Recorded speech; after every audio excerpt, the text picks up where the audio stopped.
The snow fell like tears from a broken sky, each flake carrying the weight of 1,000 unspoken prayers. In the wilderness of Colorado Territory, 1884, where hope froze before it could take root, a young woman clutched a crumpled letter in her trembling hands. She had traveled 2,000 miles to marry a stranger, only to find an empty cabin and a grave marked with his name. But what she discovered in that abandoned snow shelter would change not just her life, but the lives of 12 forgotten souls who had been waiting for a miracle. This is the story of how love multiplies when it refuses to surrender. Before we jump back in, tell us where you're tuning in from, and if this story touches you, make sure you're subscribed, because tomorrow I've saved something extra special for you. The stagecoach wheels carved deep ruts through the frozen mud as they rolled into Clearwater Falls, Colorado Territory. The driver's voice cut through the howling wind like a rusty blade. "End of the line, miss. This here's as far as civilization." "Who goes, Margaret Maggie?" Sullivan pressed her face against the frost-covered window, her breath fogging the glass as she strained to see through the swirling snow. At 24, she carried herself with the quiet dignity of a woman who had learned to find strength in silence. Her auburn hair was pulled back in a simple bun, and her green eyes held the weary hope of someone who had bet everything on a single hand of cards. The dress she wore was her finest, a deep blue wool that had belonged to her mother, carefully mended and altered to fit her smaller frame. It was the same dress she had worn when she answered the advertisement in the Boston Herald 3 months ago, the same dress she had packed with trembling hands when she left everything she knew behind. Now, as the stagecoach lurched to a stop, that dress felt like a costume for a play that had already ended badly. Maggie clutched the leather satchel that contained her entire life. 3 other dresses, her mother's Bible, a daguerreotype of her parents who had died in the cholera outbreak of 1878, and most importantly the letters. 17 letters from Thomas Mitchell, the rancher who had promised her a home, a future, and the chance to build something beautiful together. The last letter, dated just 6 weeks ago, spoke of spring plans and the house he was building with his own hands. He wrote of wildflowers that would bloom come April, of cattle that would graze in valleys she had never seen, and of the children they might have together. His words had painted pictures of a life so different from the cramped boarding house in Boston, where she had worked 14-hour days in a textile mill, saving every penny for this journey west. The driver's weathered face appeared at the window, his beard white with frost. "You sure this is where you're getting off, miss? Ain't nothing out here but snow and heartache. Next settlement's another 40 miles north." Maggie nodded, though her throat felt tight with uncertainty. "I'm expected here, Mr. Thomas Mitchell's ranch." Something shifted in the driver's expression, a flicker of recognition followed by what looked suspiciously like pity. He glanced away quickly, spitting tobacco juice into the snow. "Mitchell Place, eh? Well, you'd best talk to Sheriff Barnes first. He'll set you straight on things." The word sent a chill through Maggie that had nothing to do with the Colorado wind. She gathered her skirts and stepped down from the coach, her boots sinking immediately into snow that reached past her ankles. The cold bit through her wool stockings like hungry teeth. Clearwater Falls was hardly more than a collection of wooden buildings huddled together against the vast wilderness.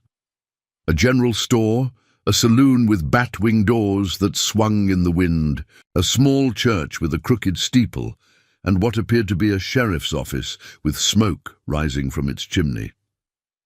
The main street was empty except for a few horses tied to hitching posts, their breath steaming in the frigid air. Maggie's heart hammered against her ribs as she made her way toward the sheriff's office, each step crunching through the snow. The sign above the door read, "Sheriff Jacob Barnes," in faded letters. She knocked, her knuckles already numb from the cold. "Come on in before you freeze to death out there." Sheriff Barnes was a man in his 50s with kind eyes and a belly that spoke of his wife's good cooking. He looked up from a stack of papers as Maggie entered, and his expression immediately grew troubled. "You wouldn't happen to be Miss Sullivan from Boston, would you?" Maggie's blood turned to ice. "Yes, I'm here to marry Mr. Mitchell, Thomas Mitchell. He's been expecting me." The sheriff set down his pen and gestured to a chair beside a wood stove. "Sit yourself down, Miss Sullivan. I'm afraid I've got news that ain't easy to hear." The world seemed to tilt sideways as Maggie sank into the chair. The warmth from the stove felt distant, unable to touch the cold that was spreading through her chest. Is Thomas?" "Tom Mitchell was a good man," Sheriff Barnes said gently. "One of the finest ranchers in these parts. But 3 weeks ago, he was bringing cattle down from the high pastures when a blizzard hit. Found him 2 days later, frozen solid. The whole town turned out for his funeral." The words hit Maggie like physical blows. She stared at the sheriff, trying to process what he was saying, but her mind seemed to have stopped working. 3 weeks ago, while she was packing her trunk and dreaming of her new life, Thomas had been dying alone in the snow. "But his letters," she whispered, pulling the bundle from her satchel with shaking hands. "He wrote to me just 6 weeks ago. He was building a house. He was planning." Sheriff Barnes nodded sadly. "Tom talked about you plenty. Said he was finally going to have a real home, not just a bachelor's cabin. He was happier than I'd seen him in years." The sheriff paused, his voice growing heavier. "Miss Sullivan, I don't know what Tom told you about his situation, but he wasn't a wealthy man. That house he was building, it's nothing but a foundation. And some lumber. His cabin's been sitting empty since he died, and his debts. Well, there ain't much left." Maggie felt as though she were drowning. She had spent every dollar she had on the train ticket west. Her job at the textile mill had been filled the day she left. The boarding house had rented her room to someone else. There was literally nothing left for her in Boston. No family, no friends, no future.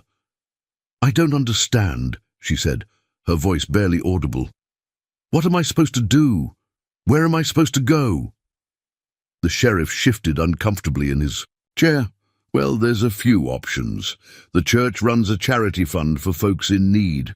Might be enough to get you back east, though it takes some time to raise the money, or—" He hesitated, clearly uncomfortable with what he was about to suggest. "There's other men in these parts looking for wives. Good men, mostly. Might be. You could find another arrangement." The suggestion hit Maggie like a slap.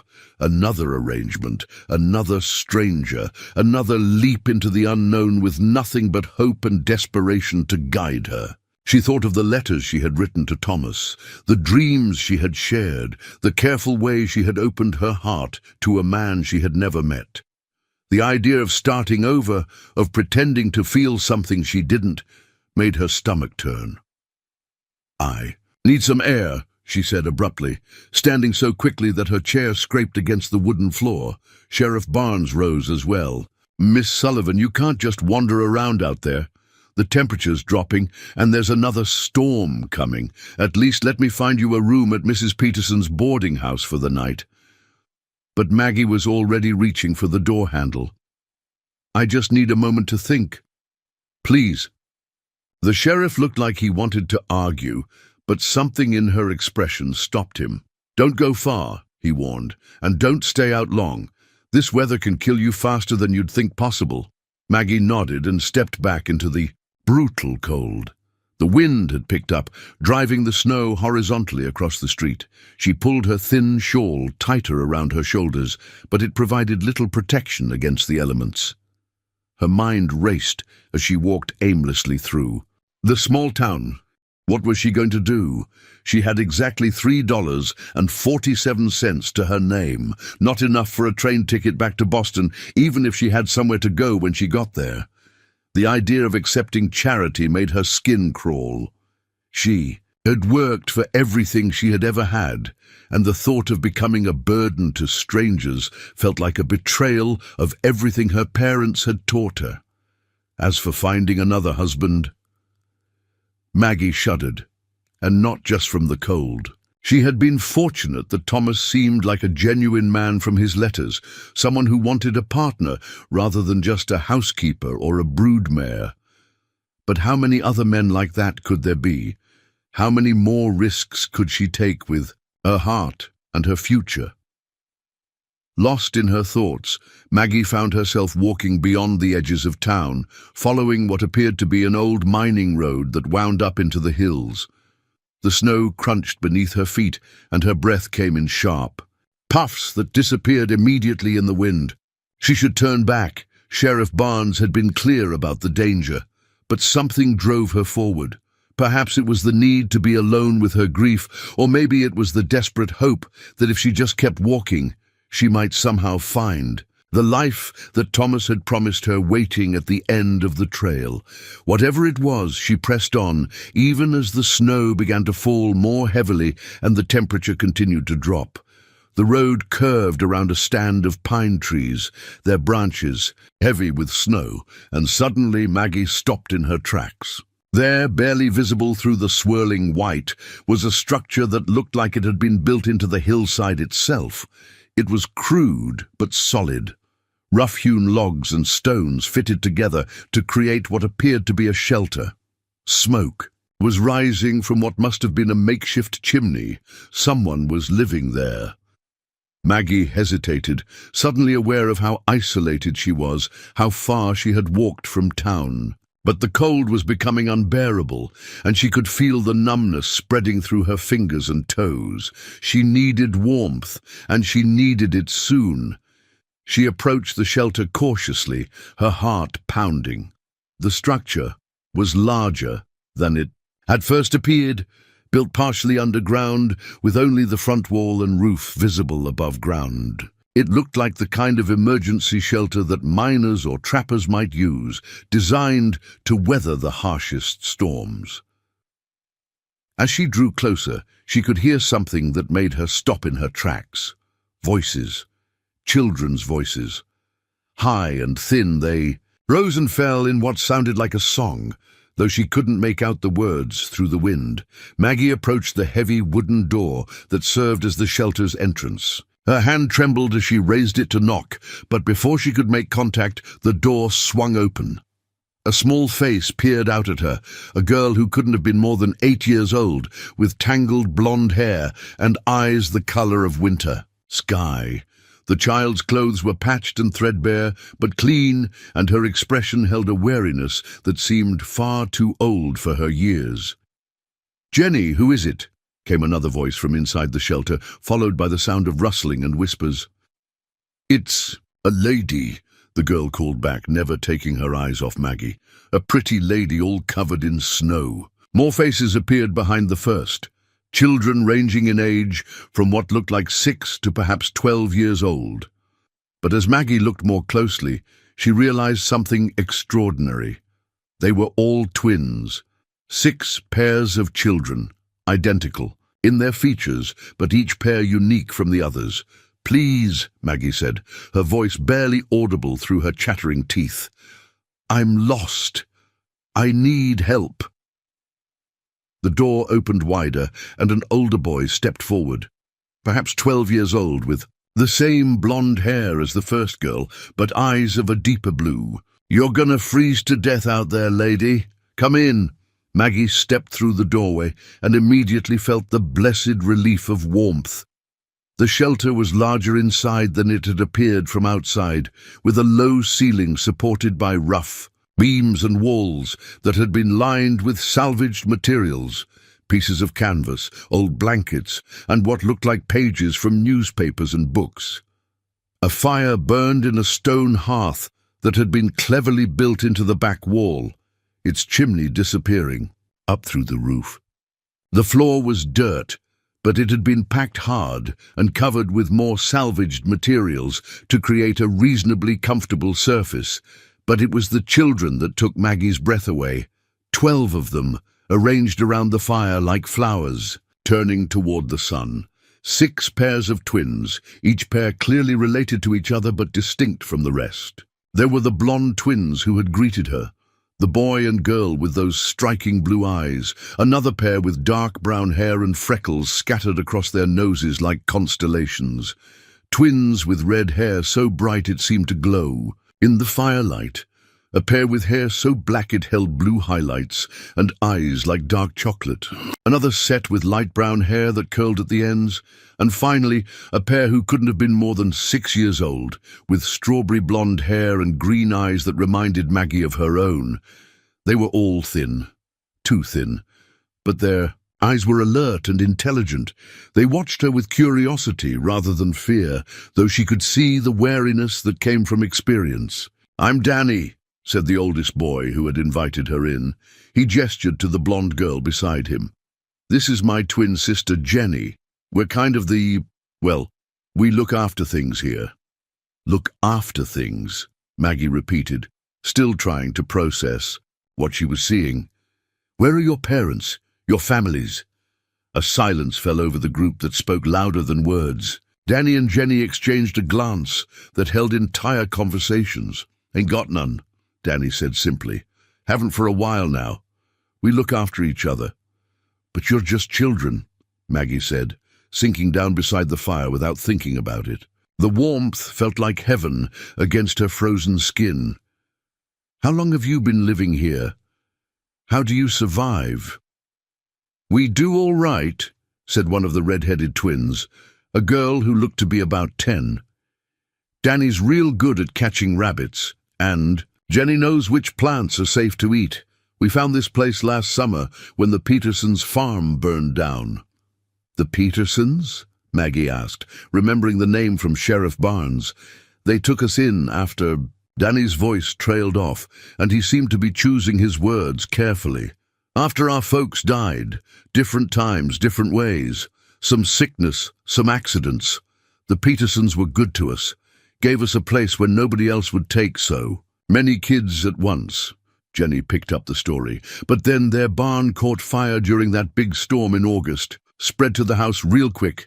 Mr. and Mrs. Peterson, they didn't make it out." "We barely made it out ourselves," added one of the brown-haired twins, a boy whose voice was rough with memory. "House was burning all around us. Danny got us all out through the back window.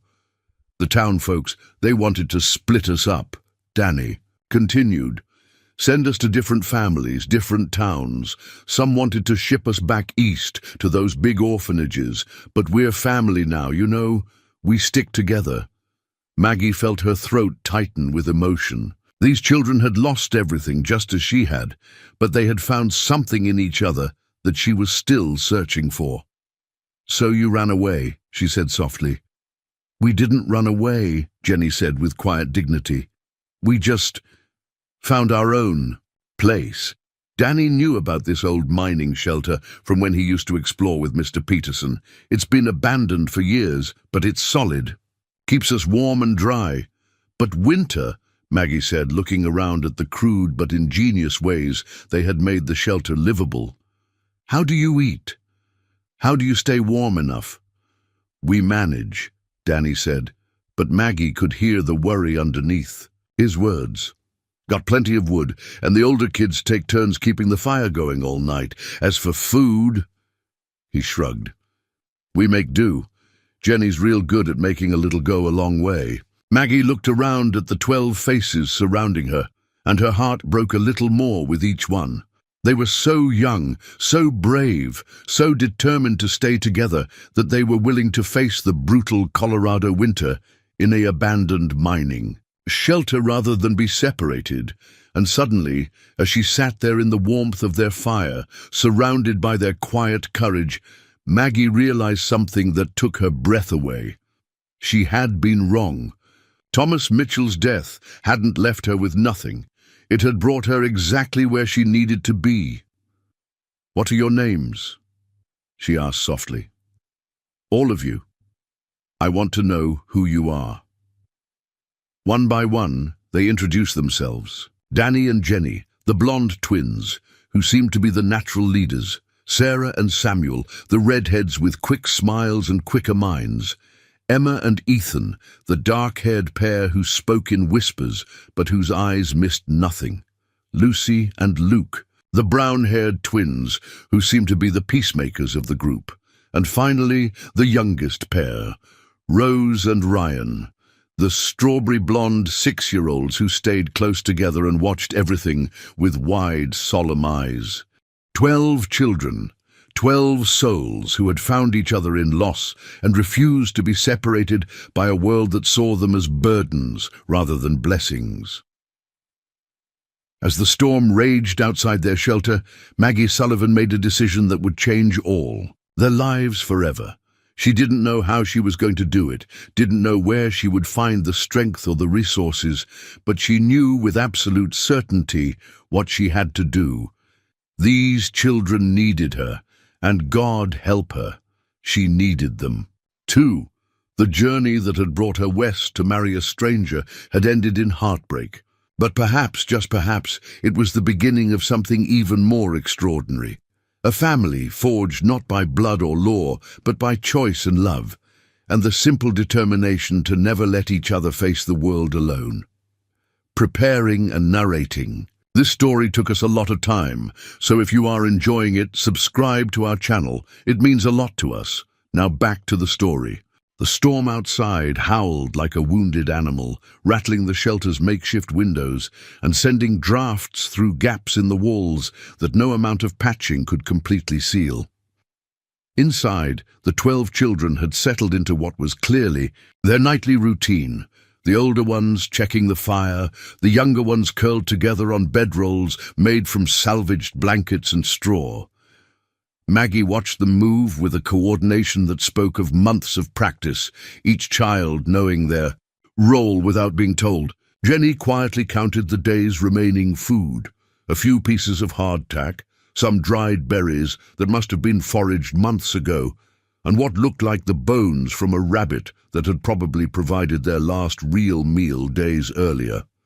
"Miss," Danny said, approaching Maggie with the careful politeness of a child who had learned to be wary of adults. "You can have my share of supper. You look like you ain't eaten in a while." The offer hit Maggie like a physical blow. This boy, who couldn't weigh more than 70 pounds soaking wet, was offering to give up his food for a stranger. She looked into his eyes, too old, too knowing, and saw the kind of selflessness that came from being responsible for others when you were barely old enough to be responsible for yourself. "I'm not hungry," she lied, her stomach cramping with emptiness even as she spoke. "But thank you, Danny. That's very kind of you." He nodded solemnly, accepting her lie with the grace of someone who understood that sometimes kindness required pretending not to see the truth. As he turned away, Maggie caught Jenny's eye. The girl was watching her with an expression that was far too knowing for an 8-year-old. "You're running from something too, aren't you?" Jenny asked quietly, settling down beside Maggie near the fire. "That's why you were walking in the snow without proper clothes. That's why you look like you've been crying." Maggie's throat tightened. These children had seen too much, understood too much about the ways adults could fail and fall. "I suppose I am," she admitted, "though I'm not sure what I'm running to." "Maybe you're not running to anything," said Sarah, one of the red-headed twins, her voice wise beyond her 10 years. "Maybe you're running from one broken thing to another broken thing, and the broken things are supposed to fix each other." The words hung in the air like a prophecy. Maggie looked around at the faces illuminated by firelight, 12 children who had every reason to be bitter, angry, defeated. Instead, she saw something that took her breath away. Hope. Not the desperate, grasping hope of people who had nothing left to lose, but the quiet, steady hope of those who had already lost everything and discovered that love could grow even in the emptiest soil. "How long has it been since you've had a proper meal?" Maggie asked, though she wasn't sure she wanted to know the answer. The children exchanged glances. It was Emma, one of the dark-haired twins, who answered in her soft voice. "Danny caught a rabbit 4 days ago. Before that?" She shrugged. "Jenny made soup from some bones and roots maybe a week back. And before winter set in, we did better then. Luke, one of the brown-haired twins, said proudly. Jenny knows all about which berries are safe, and Samuel, he gestured to one, of the redheads, he's real good at finding bird eggs. During the warm months we hardly went hungry at all, but winter in the Colorado Territory was a different beast entirely. Maggie could see the signs of prolonged hunger in their thin faces, the way their clothes hung loose on their small frames. These children were slowly starving, and they were doing it with such quiet dignity that it made her heart break. "Tell me about the town," Maggie said. "The people there. Do they know you're here?" Danny's expression grew guarded. "Some suspect, maybe, but they don't come looking.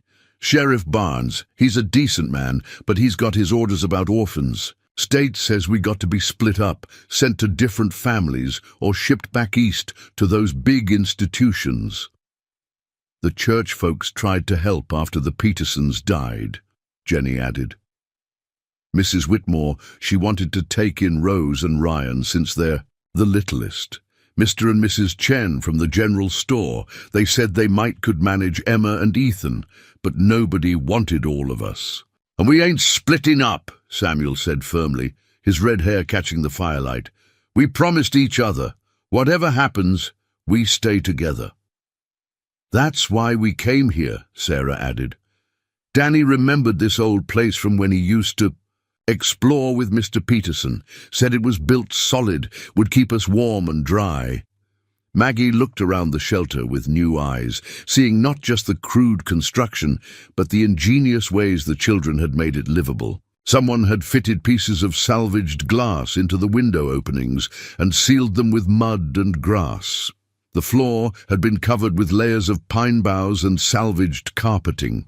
Shelves carved into the earthen walls held their few possessions, a handful of books, some tools, cooking implements that looked like they had been rescued from the Peterson farm fire. "You've made it into a real home," she said, and meant it. "Jenny did most of that," Danny said, with obvious pride in his sister. "She's got a real gift for making things nice, even when there ain't much to work with." Jenny blushed but lifted her chin with dignity. "Mama always said a home ain't about how fancy things are. It's about the love that lives inside the walls." "Your mama sounds like she was a wise woman." "She was," Jenny said softly. "Mama and Papa died in the diphtheria outbreak 3 winters back.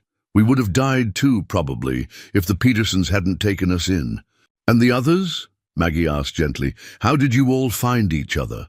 It was a story that unfolded slowly, with different children adding pieces like they were building a quilt from scraps of memory. Sarah and Samuel's parents had died in a mine collapse. Emma and Ethan had been abandoned at the church when their father lost his job and couldn't feed them. Lucy and Luke's mother had died in childbirth, and their father had drunk himself to death the following winter. Rose and Ryan's parents had been killed when their wagon overturned, crossing a swollen creek during spring flooding. Each pair of twins had found their way to the Peterson farm through different circumstances, but all had arrived carrying the same burden, the kind of grief that marked children as different, harder to place, less desirable to potential families who wanted uncomplicated additions to their households. "The Petersons never made us feel like burdens," Ethan said quietly. "Bah! Mrs. Peterson, she used to say we were her dozen angels, sent to fill up her house with laughter." "They couldn't have children of their own," Emma added. "Mrs. Peterson told us once that God must have known she needed 12 hearts to love instead of just 1 or 2. The fire popped and sparked, sending shadows dancing across the earthen walls. Outside, the wind continued to howl, but inside the shelter, there was a warmth that had nothing to do with the flames. "What will you do when spring comes?" Maggie asked. "Keep going," Danny said simply. "We'll plant a garden if we can find seeds, maybe build onto the shelter some, make it bigger. Samuel thinks he can trap enough rabbits to get us through next winter if we start smoking the meat early. And if someone finds you, if they try to separate you..." The children's faces grew hard with determination that was heartbreaking in its intensity. We'll run again if we have to, Jenny said. We've gotten real good at disappearing when we need to. But running takes energy, Maggie said gently. And energy takes food, and food— She gestured around the nearly empty shelter. You can't keep living on berries and hope. We'll manage, Danny said, but there was a note of desperation under his confidence that he couldn't quite hide. We always have before. Danny, Maggie said, her voice so gentle it was almost a whisper. You're 12 years old. You shouldn't have to manage. You should be in school, learning to read and write and do arithmetic. You should be playing games and getting into trouble and dreaming about what you want to be when you grow up. I know what I want to be, Danny said firmly. I want to be someone who takes care of people, someone who doesn't let his family get split up or sent away. The words hit Maggie like a revelation. Here was a boy who had been forced to become a man before he'd even finished being a child, and he wore that responsibility with a dignity that put most adults to shame. What about the rest of you? She asked, looking around at the other faces. What do you dream about? The answers came slowly, shyly, as if dreaming was a luxury they had taught themselves to live without. Jenny wanted to learn to read better so she could teach the little ones from real books instead of just the few pages they had salvaged. Sarah dreamed of having enough food to share with others who were hungry. Samuel wanted to learn to build things properly with real tools and good lumber. Emma wished for a place where she could keep a garden and grow flowers, not just vegetables for eating.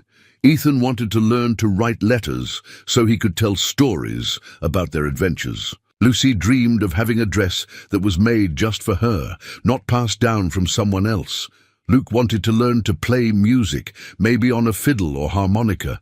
Rose and Ryan, the youngest, simply wanted to stay with their family forever and maybe have a real bed to sleep in. Each dream was heartbreakingly modest, the kind of simple wishes that most children took for granted. As Maggie listened, she felt something shifting inside her chest. A fierce protectiveness that surprised her with its intensity.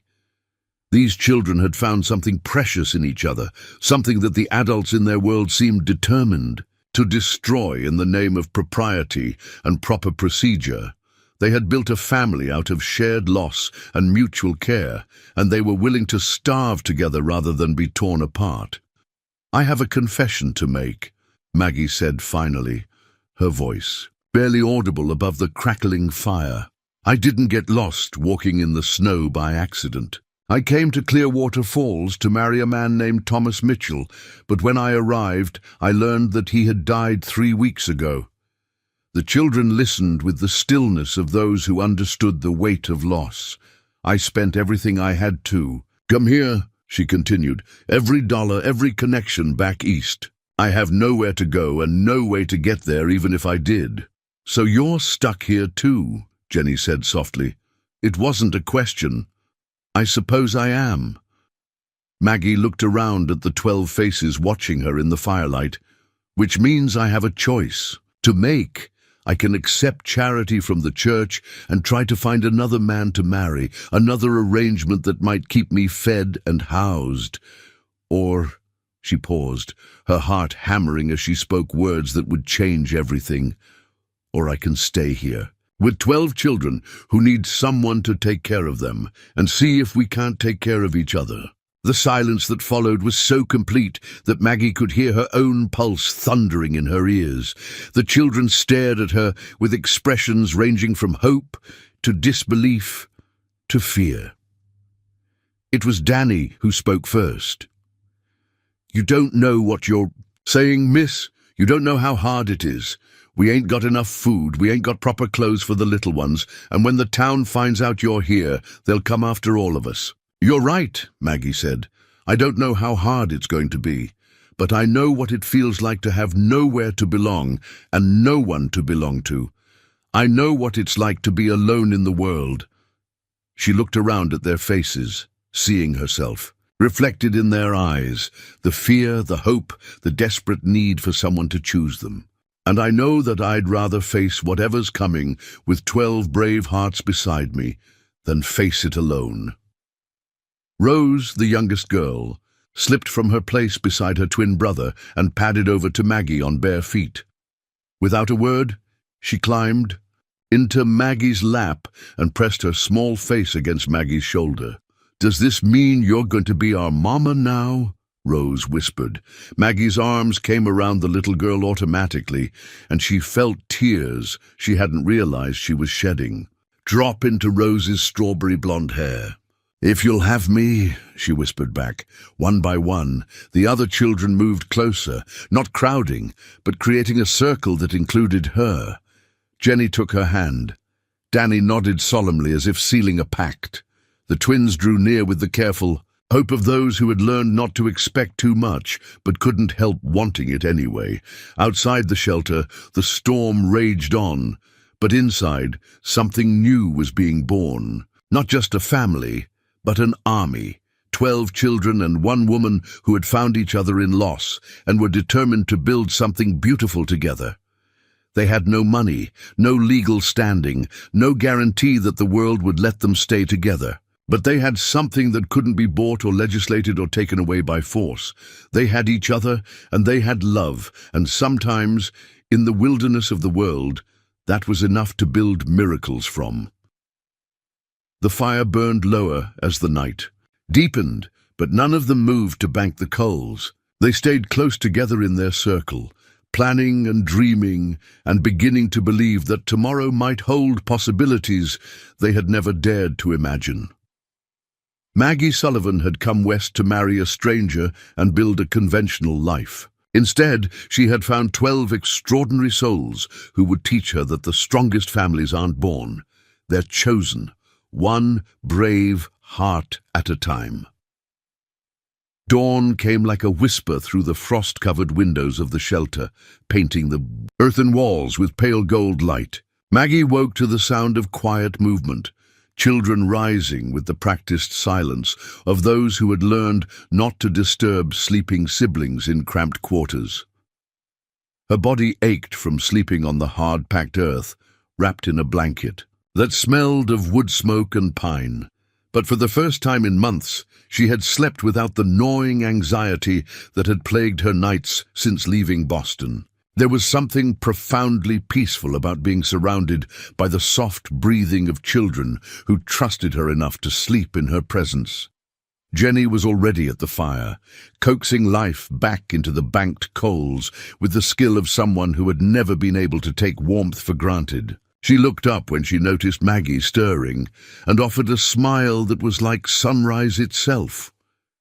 "Morning, Miss Maggie," she whispered, careful not to wake the others. "Sleep all right?"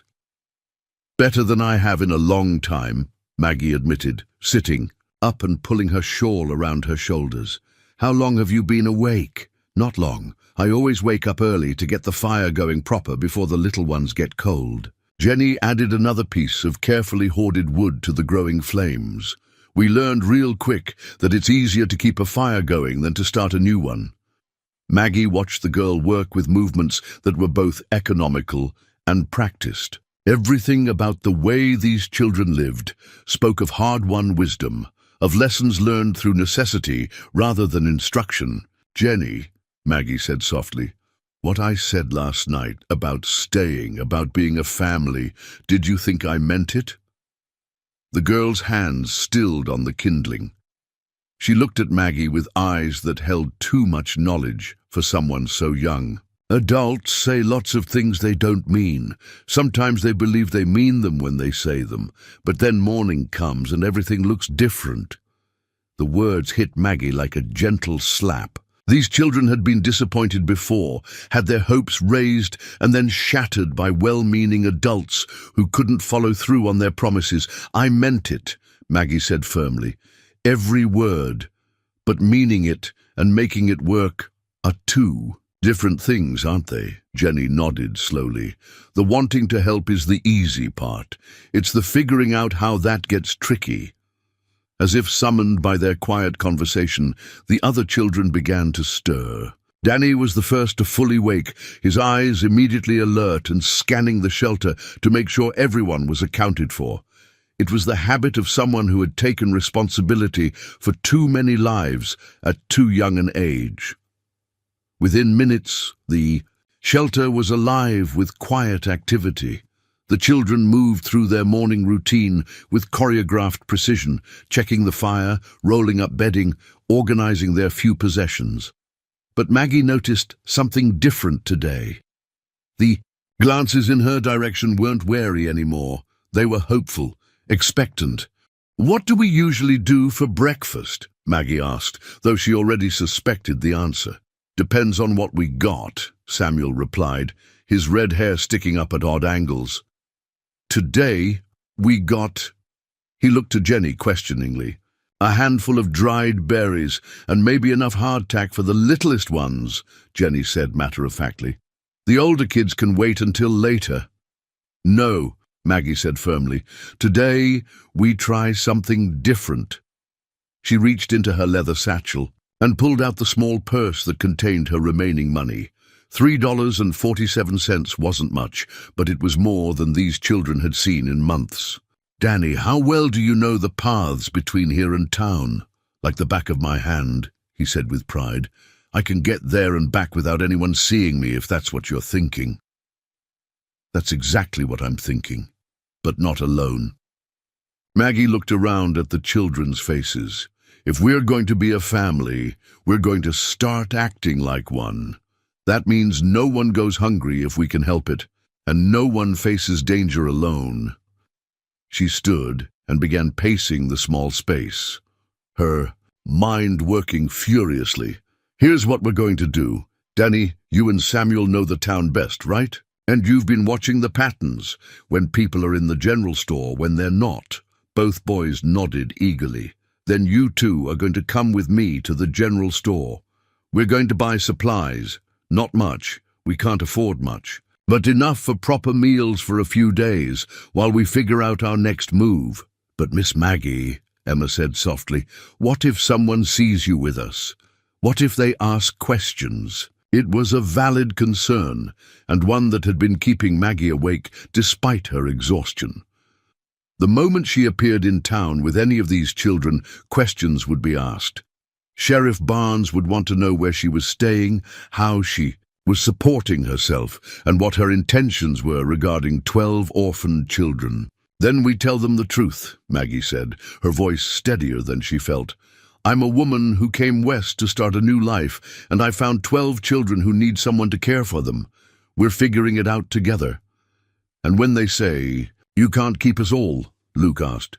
"When they say we have to be split up," Maggie knelt down so she was at eye level with the brown-haired boy. "Then we prove them wrong. We show them that families aren't always made the way people expect, but they can be just as real and just as strong." "How?" Rose asked from her place beside her twin brother.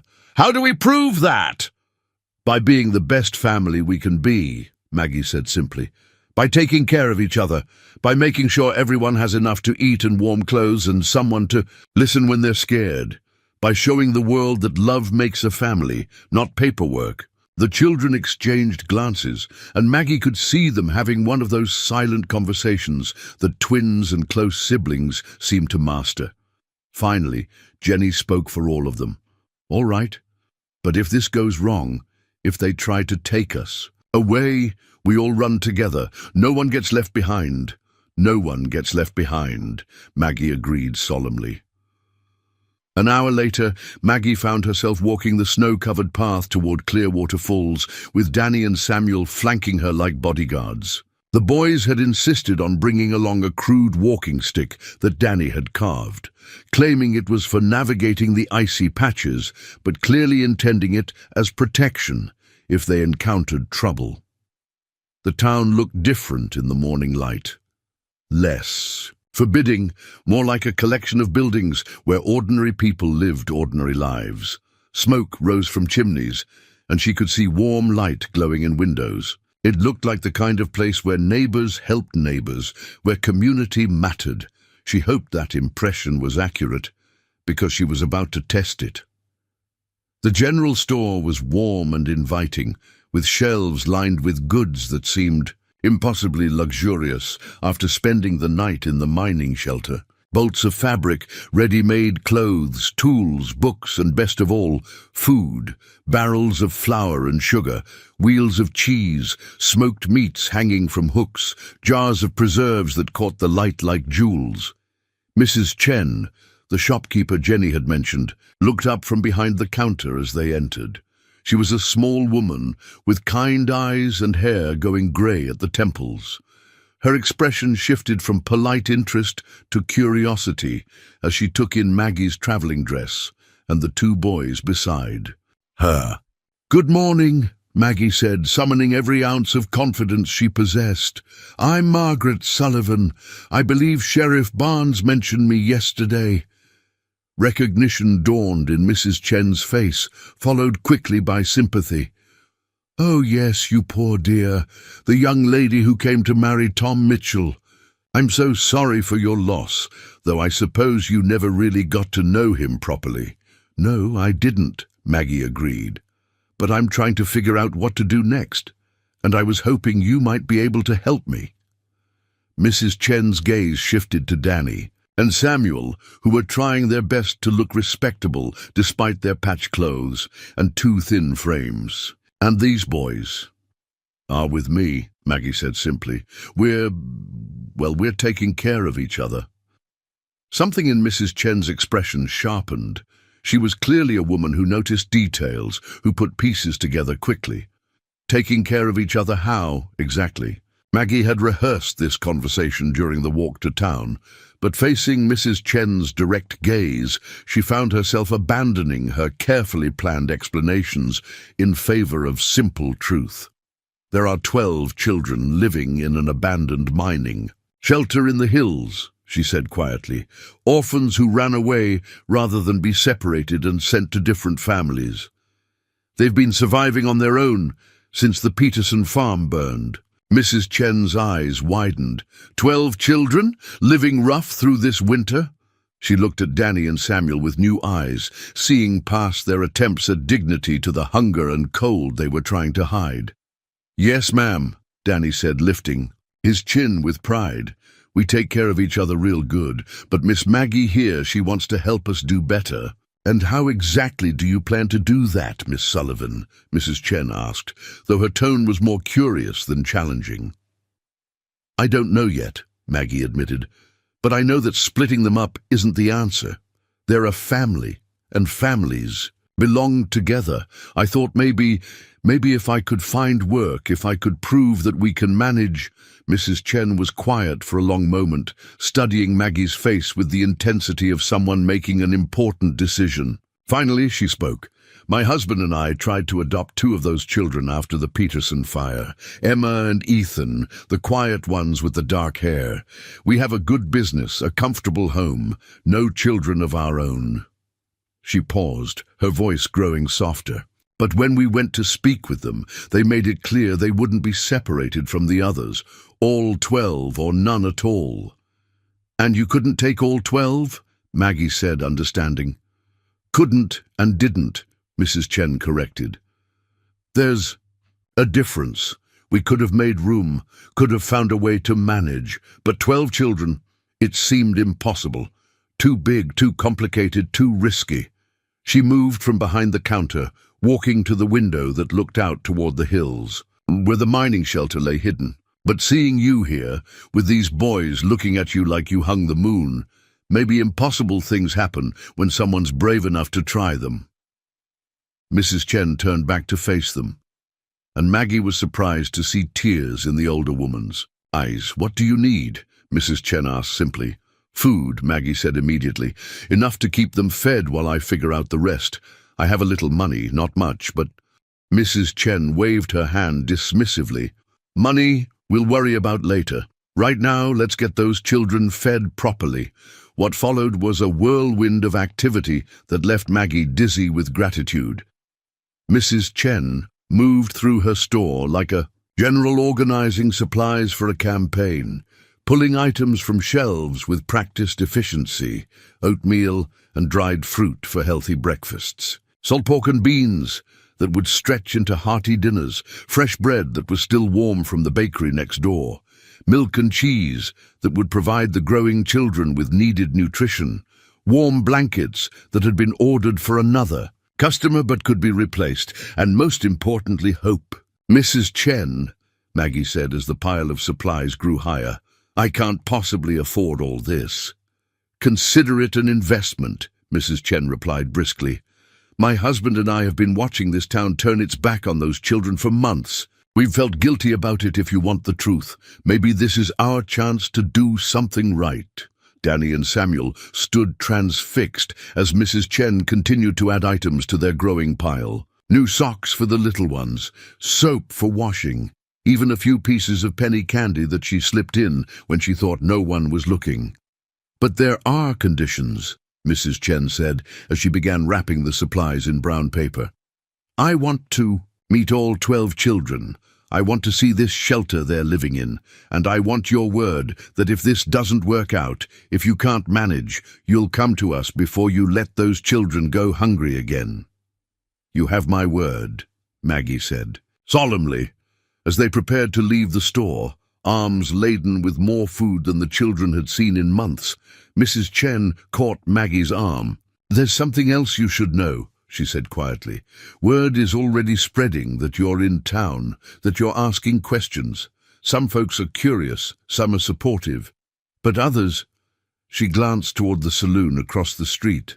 "Others think you're a troublemaker. They're saying you're interfering with official business, encouraging those children to stay hidden instead of accepting proper placement." Maggie's heart sank. She had hoped for more time before facing opposition from the community. "Who's saying that?" "Harold Grayson, mainly. He's on the territorial council, thinks he runs this town.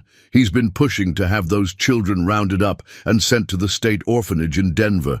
Says it's for their own good, but—" Mrs. Chen's expression grew hard. "Harold Grayson has never done anything for anyone's good but his own. What will he do when he finds out about me? Probably try to have you arrested for interfering with official business, or claim you're unfit to care for children because you're unmarried and have no visible means of support." The words hit Maggie like ice water. She'd been so focused on the immediate needs of the children, food, warmth, basic survival, that she hadn't fully considered the legal challenges they would face. "Mrs. Chen," she said slowly, "what would it take to make this legal? To make me their official guardian?" The older woman shook her head sadly. "More than you have, I'm afraid. You'd need to prove stable income, suitable housing, moral character references. And even then, the territorial authorities prefer to place orphans with established families or send them to institutions where they can receive proper care and education. So what you're saying is that no matter how well we manage, no matter how much we love each other, the law is against us." "I'm saying the law as it stands doesn't account for families like the one you're trying to build," Mrs. Chen corrected gently. "But laws can be changed, Miss Sullivan. Sometimes they have to be when they don't serve the people they're meant to protect." As they walked back toward the hills with their precious cargo of food and supplies, Danny and Samuel chattering excitedly about the feast they were bringing home, Maggie felt the weight of the challenge ahead settling on her shoulders. She had found 12 children who needed her, and they had accepted her into their makeshift family with a trust that humbled her. But wanting to protect them and being able to do it were two very different things. The law was against them. The community was divided. They had no money, no official standing, no guarantee that tomorrow wouldn't bring officials determined to scatter them to the winds.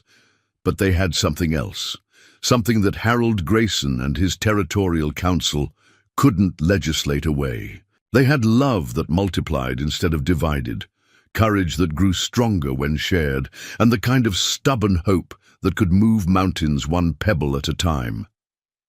As the mining shelter came into view, smoke rising from its chimney like a promise of warmth, Maggie heard the sound of children's laughter carried on the wind. 10 voices raised in joy at seeing their brothers return safely, 10 hearts beating with anticipation for the good news written on Danny and Samuel's faces. 12 children and 1 woman against the world. The odds were impossible. But then again, so was love itself, and sometimes, in the vast wilderness of human experience, impossible things happened when someone was brave enough to believe they could. The celebration in the shelter that evening was unlike anything Maggie had ever witnessed. 12 children who had grown accustomed to gnawing hunger now sat around a table fashioned from old planks, their faces glowing in the firelight as they shared the first real meal they'd had in weeks. Jenny had transformed Mrs. Chen's supplies into a feast that would have made a palace chef proud. Salt pork simmered with beans in a pot that had somehow been salvaged from the Peterson farm fire. Fresh bread, still soft despite the cold journey from town, was torn into generous portions. The milk, carefully rationed but not hoarded, was shared in tin cups that had been polished until they gleamed. But it wasn't the food that made Maggie's throat tight with emotion. It was the way Rose and Ryan, the youngest twins, kept looking up at her between bites as if to make sure she was real, that she hadn't vanished like so many other good things in their young lives. It was how Samuel and Sarah, the red-headed twins, had insisted she take the first and largest portion, their generosity as natural as breathing. It was the way all 12 children had somehow managed to make room for her in their carefully choreographed life, accepting her not as an intruder, but as a missing piece they hadn't known they were waiting for. "Tell us about Boston," Emma asked softly, her dark eyes curious. "Was it very grand?" Maggie considered the question carefully. These children had lived their entire lives in the vast spaces of the Colorado Territory, where the sky stretched endlessly and the nearest neighbor might be miles away. How could she explain the suffocating closeness of tenement buildings, the gray smokestacks that blocked out the sun, the way people could live stacked on top of each other and still be desperately lonely? "It was crowded," she said finally. "So many people that sometimes you felt invisible even when you were surrounded by them. The buildings were tall, reaching up toward the sky, but they blocked out most of the light." "Sounds awful," Luke said, with the frank honesty of a 10-year-old. "Parts of it were," Maggie agreed, "but I learned things there that I hope will help us here. I can read and write well. I know how to keep accounts, how to manage household expenses. I learned to sew in the textile mill, so I can mend clothes and maybe even make new ones if we can get the fabric." "Could you teach us?" Jenny asked eagerly. "Reading and writing, I mean. We know some from Mrs. Peterson and the little bit of schooling we got, but—" "We want to learn everything," Ethan added, speaking up more than usual. "Danny says if we're going to stay together, we need to be smart about it. Smart enough to take care of ourselves no matter what happens." The words hit Maggie with unexpected force. These children weren't just surviving, they were planning for a future, preparing themselves to face whatever challenges lay ahead. There was a resilience in them that spoke of something deeper than mere stubbornness. It was hope, carefully tended and fiercely protected. "I'll teach you everything I can," Maggie promised, "but you'll teach me things too. You know this land, these seasons, how to find food and shelter and make a life in places where most people would perish. We'll learn from each other." As the evening wore on and the younger children began to yawn, Maggie found herself caught up in the bedtime routine that had clearly been refined over months of practice. Rose and Ryan were tucked into a nest of blankets near the warmest part of the shelter, with Lucy and Luke close by to watch over them. Emma and Ethan claimed a corner where they whispered quietly to each other in the language that twins seemed to develop naturally. Sarah and Samuel settled near the fire, taking the first watch to keep the flames steady through the night. Jenny and Danny, as the unofficial leaders of the group, made a final check of the shelter, testing the security of the door, making sure the ventilation holes weren't blocked with snow, organizing supplies for the morning. Watching them work together with such practiced efficiency, Maggie felt a pang of sadness for the childhood they had never been allowed to have. "Danny," she said quietly as the boy settled onto his own bedroll, "what you've done here, taking care of everyone, keeping them together, it's extraordinary." The boy's face flushed with embarrassment. "Wasn't just me. Jenny does most of the real work, the cooking and mending and making sure everybody feels all right when they're scared. I just make sure nobody tries to hurt us." "And how often does someone try to hurt you?" Danny and Jenny exchanged one of their silent communications. It was Jenny who answered, her voice carefully neutral. "Town folks mostly leave us alone because they don't know exactly where we are. But sometimes hunters or trappers come through and they don't always have good intentions toward children on their own." Maggie felt a chill that had nothing to do with the Colorado. "A winter. What do you mean?" "Some folks think children without families are free for the taking," Danny said bluntly. "Think they can put us to work for nothing or worse. That's why we learn to be so careful about who we trust." The casual way he spoke about such threats made Maggie's stomach turn. These children had been living in constant danger, not just from hunger and cold, but from predators who saw their vulnerability as opportunity. "Well, you don't have to worry about that anymore," she said firmly. "Nobody's going to hurt you while I'm here." "But what if you're not here?" Rose asked in a small voice from her nest of blankets. "What if something happens to you like it did to Mama and Papa Peterson?" The question hung in the air like smoke. Maggie realized that these children had learned not to take anyone's presence for granted. They had lost parents, guardians, and each other in various ways. The idea of permanent safety was foreign to them. "Then you'll take care of each other, like you always have," Maggie said gently. "But Rose, sweetheart, I'm not going anywhere, I promise you that." "Adults always say that," Ryan whispered, "but they don't always get to choose. Out of the mouths of babes."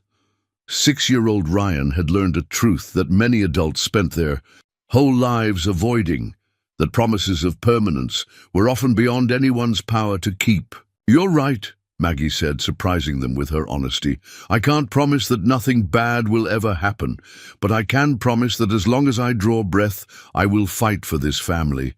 And if something does happen to me, I'll make sure. There are people who know about you, who will help you, who won't let you face the world alone." It wasn't the reassurance they wanted, but it was the truth, and somehow that seemed to comfort them more than empty promises would have. The next morning brought visitors.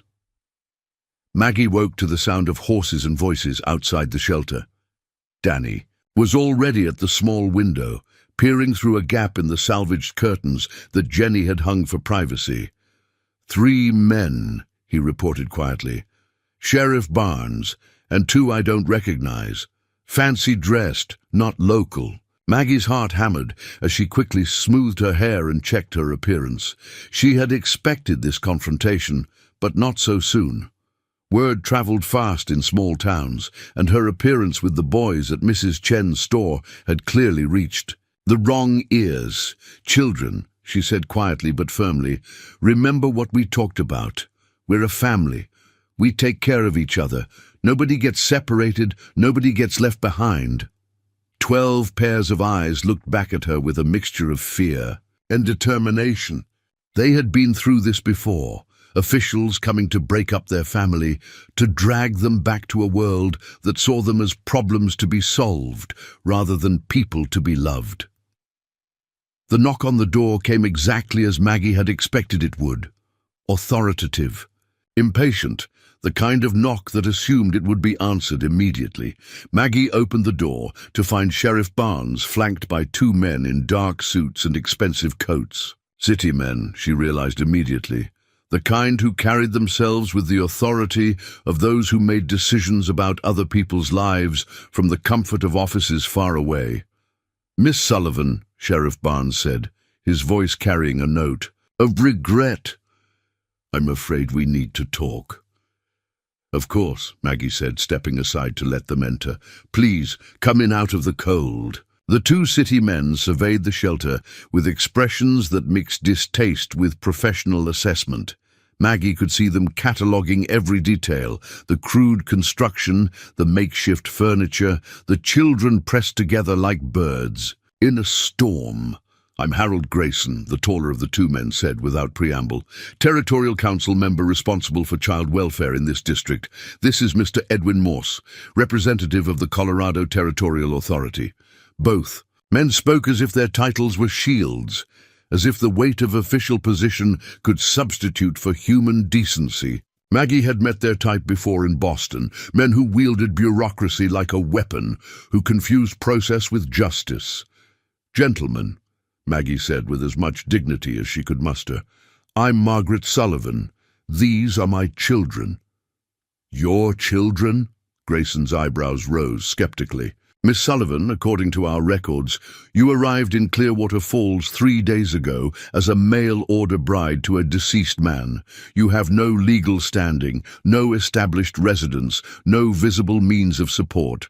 These children are wards of the territorial government. These children, Maggie said, her voice growing firmer, are a family. They've been taking care of each other since the Peterson farm burned. They belong together. Morse stepped forward, pulling a leather portfolio from his coat. Miss Sullivan, I have placement orders here for all 12 children. Good families. Throughout the territory have agreed to take them in. They'll receive proper housing, education, and moral guidance. Separate families, Jenny said quietly, the first time any of the children had spoken since the officials arrived. Naturally, separate families, Grayson confirmed. No family can reasonably be expected to take in 12 orphans at once. These children will be placed in homes that can properly provide for their needs. Their need, Danny said, his young voice, carrying surprising authority, is to stay together. We're brothers and sisters. We promised each other. Grayson's expression grew harder. Young man, children don't get to make such promises. Adults make decisions about what's best for children's welfare. And what adult decided it was best to let them live in an abandoned mining shelter all winter? Maggie asked, her own authority rising to meet his. What adult decided it was acceptable for children to go hungry while proper families couldn't? Be bothered to help? Miss Sullivan, Morse interjected, you're being emotional rather than practical. These children need structure, education, proper moral guidance. Living in this cave with an unmarried woman of questionable background is hardly appropriate. Questionable background. Maggie felt her temper flare. I worked 14 hours a day in a textile mill to save money for a better life. I can read and write and cipher. I know how to manage a household and stretch resources to feed a family. What exactly is questionable about that? You're unmarried, Grayson said, as if that explained everything. You have no established income, no suitable housing, no community standing. You're asking us to place 12 children in the care of a woman who is herself essentially destitute. The words hit their mark, but Maggie refused to flinch. I'm asking you to leave 12 children with someone who loves them rather than split them up among strangers who see them as charity cases. Sheriff Barnes, who had remained silent during the exchange, finally spoke up. Harold, these children have been managing on their own for months. They're healthy, they're fed, they're clearly devoted to each other. Maybe we should consider Sheriff Barnes. Grayson cut him off sharply. Your job is to enforce the law, not to make policy. The law is clear. These children are to be placed in appropriate homes immediately. He turned back to Maggie, his expression brooking no argument. Miss Sullivan, you will gather whatever possessions these children have. Transport will arrive this afternoon to take them to their new placements. No. The word came out harder than Maggie had intended, but she didn't soften it. I won't help you destroy this family. Then you'll be arrested for interfering with official business, Morse said coldly, and the children will be removed anyway. A Silence fell over the shelter that seemed to stretch forever. 12 children looked at Maggie with eyes that held every disappointment they had ever suffered, every broken promise, every time an adult had failed them when they needed help most. But underneath the fear she saw something else: trust, hope, the quiet faith that maybe, just maybe, this time would be different. "Mr. Grayson," Maggie said, her voice steady despite the storm raging in her chest, "you say the law requires these children to be separated. But what if there was another option? What if someone was willing to provide the stable home, the proper housing, the established income you require?" Grayson's eyes narrowed suspiciously. "What are you suggesting?" "I'm suggesting that you give me 30 days to prove that I can provide everything you say these children need. 30 days to establish income, secure proper housing, demonstrate that we can function as a legitimate family." "And if you fail?" Morse asked. Maggie looked around at the 12 faces that had become her world, her purpose, her heart. "If I fail, I won't fight the separation. But if I succeed, you leave us alone. All of us, together, as a family." The officials exchanged glances. It was clearly not the response they had expected. 30 days, Grayson said finally, but with conditions. Weekly inspections, proof of adequate food, shelter and supervision, any sign that these children are at risk, and they're removed immediately. "And at the end of 30 days, Morse added, if you can't demonstrate stable income and appropriate housing, the children are placed according to our original plan. No appeals, no delays." Maggie felt the weight of 12 futures pressing down on her shoulders. 30 days to build a miracle out of hope and determination. 30 days to prove that love could triumph over bureaucracy. "Agreed," she said, as the officials prepared to leave. Sheriff Barnes lingered behind. When the others were out of earshot, he leaned close to Maggie. "You got guts, Miss Sullivan, I'll give you that. But Harold Grayson doesn't make bets he expects to lose. He's already got those placement orders signed and sealed. In his mind, he's just giving you enough rope to hang yourself with." "Then I'll have to make sure I don't hang," Maggie replied. After the officials left, the shelter felt different. The air itself seemed charged with possibility and danger in equal measure. 12 children looked at Maggie with expressions that mixed. Hope with terror. "Can you really do it?" Rose asked in a whisper. "Can you really make us a proper family that the law people will accept?" Maggie knelt down to meet the little girl's eyes. "Rose, sweetheart, I don't know if I can, but I know I'm going to try, with everything I have." "What do we do first?" Danny asked, already shifting into his role as protector and helper. Maggie stood and looked around at the faces of her chosen family. 30 days to build a life that would satisfy territorial authorities. 30 days to prove that 12 orphaned children and 1 mail-order bride could create something beautiful and lasting and legally acceptable. "First," she said, "we make a plan, then we get to work, and then we show Harold Grayson and his territorial authority that families aren't made by paperwork. They're made by people who refuse to give up on each other." The battle for their future had officially begun, but as Maggie looked at the determination in 12 pairs of young eyes, she realized that she had just enlisted the most powerful army she could have asked for. An army of love, bound together by promises that no law could break and no official could dissolve. 30 days to build a miracle. It would have to be enough. The morning after the official's visit dawned crisp and bright, with sunlight streaming through the shelter's small windows like liquid gold. But the beauty of the day couldn't mask the weight of the challenge ahead. 30 days to transform 12 orphaned children and a destitute mail-order bride into a family that would satisfy territorial bureaucrats who had already decided they were destined to fail. Maggie sat at the makeshift table with a piece of paper and a stub of pencil, trying to work out the impossible mathematics of their situation.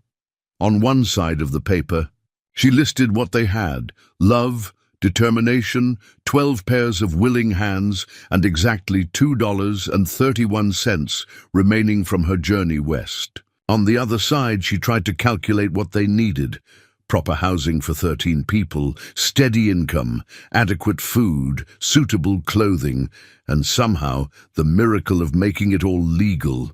The numbers didn't add up. They weren't even close. Miss Maggie? Jenny appeared at her elbow, studying the paper with the intense concentration of someone who had learned to read upside down during long evenings around shared books. What are all those figures for? I'm trying to figure out how to build us a life that Mr. Grayson will accept, Maggie said honestly. And right now, the arithmetic isn't working in our favor. The other children began to gather around the table, drawn by the serious tone in Maggie's voice. Danny leaned over her shoulder, his brow furrowed as he studied her calculations. "You wrote down proper house, cost unknown," he observed. "But what if we didn't have to buy a house? What if we built one ourselves?" "Danny, building a house takes materials, tools, knowledge." "I know how to build," Samuel interrupted, his red hair catching the morning light. "Mr. Peterson taught me before the fire. I can frame walls and lay a foundation proper. And I know about roofing," added Luke. "Helped fix the Peterson barn roof 3 times before it burned." "Emma's real good with measurements," Ethan said, his dark eyes serious. "She can figure out how much wood and nails we'd need for anything." Maggie looked around at the earnest young faces surrounding her. These children, who had been dismissed by adults as burdens and problems, were offering skills and knowledge that could be the foundation of their salvation. "All right," she said slowly, feeling the first stirring of something that might have been hope. "Let's say we could build our own house. Where would we build it? We'd need land." "What about Thomas Mitchell's land?" Jenny asked. "You came here to marry him. Doesn't that mean you have some claim to his property?" The question sent a jolt through Maggie. She had been so focused on survival that she hadn't thought about the legal implications of her intended marriage to Thomas. "I don't know," she said. "Sheriff Barnes mentioned that Thomas died with debts, that there wasn't much left." "But there was something left," Danny said thoughtfully, "and you came all the way from Boston to marry him. Seems to me that ought to count for something." "We need to find out exactly what Thomas left behind," Maggie decided, "and whether I have any legal claim to it as his intended bride." "I could ask around town," offered Sarah. "People like talking to children sometimes when they won't talk. To adults, they think we don't understand important things." "That's a good idea, but it might be dangerous," Maggie said. "If Harold Grayson finds out we're asking questions about property claims, then we'll be careful," Sarah said with a maturity that broke Maggie's heart. "We've gotten real good at being invisible when we need to be." As they talked, a plan began to take shape. It was audacious, probably impossible, and certainly risky, but it was a plan. While Maggie would investigate Thomas Mitchell's estate and her potential legal claims, the children would begin preparing for the construction of their own home. The older boys would scout locations and assess what materials might be available. The girls would inventory their current possessions and determine what they would need to establish a proper household. Everyone would contribute their skills and knowledge to the seemingly impossible task of building a legitimate life in 30 days. "But first," Maggie said, "we need to address the most immediate problem. Mr. Grayson is expecting weekly inspections, starting in 3 days. This shelter won't pass his standards for proper housing." "So we make it better," Emma said quietly. It was unlike her to speak up so boldly, but her dark eyes held determination. "We clean everything until it shines. We organize our things so it looks proper. We show them that we can make any place into a real home." "Emma's right," Jenny agreed. "It's not about the walls around us. It's about how we take care of each other inside them." The next 3 days passed in a whirlwind of activity that would have impressed a regiment of soldiers. The children threw themselves into the task of transforming their rough shelter into something that might satisfy an official inspection with an energy that seemed to multiply rather than divide when shared. Danny and Samuel reinforced the makeshift furniture using techniques they had learned from Mr. Peterson to create sturdy tables and benches from salvaged lumber. Sarah and Lucy organized their few possessions with military precision, creating neat storage areas that maximized their limited space. Emma and Ethan worked together to improve the ventilation and lighting, using mirrors and reflective surfaces to bring more natural light into the underground rooms. But it was Jenny who performed the real magic. Working with materials that most people would have dismissed as worthless, she transformed the crude shelter into something that approached comfortable. Blankets became curtains that provided both privacy and warmth. Salvaged fabric was sewn into cushions that made the hard benches bearable. Even the earthen walls were covered with paper and cloth, arranged in patterns that were almost decorative. Rose and Ryan, the youngest, contributed in their own way by keeping spirits high. Their laughter rang through the shelter as they played games that turned work into joy. Their innocent delight in small improvements infectious enough to keep the older children motivated when the tasks seemed overwhelming. Meanwhile, Maggie made her own journey into town, this time alone and with a specific purpose. She needed to find out about Thomas Mitchell's estate, and she needed to do it without attracting Harold Grayson's attention. The Territorial Land Office was a small building next to the general store, presided over by a clerk named Benjamin Walsh, who looked like he had been born behind a desk and never ventured far from it.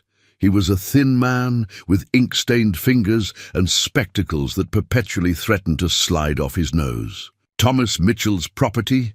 Walsh repeated when Maggie made her inquiry. Yes, I remember that case. Sad business, really. Tom was a good man, but he wasn't much of a businessman.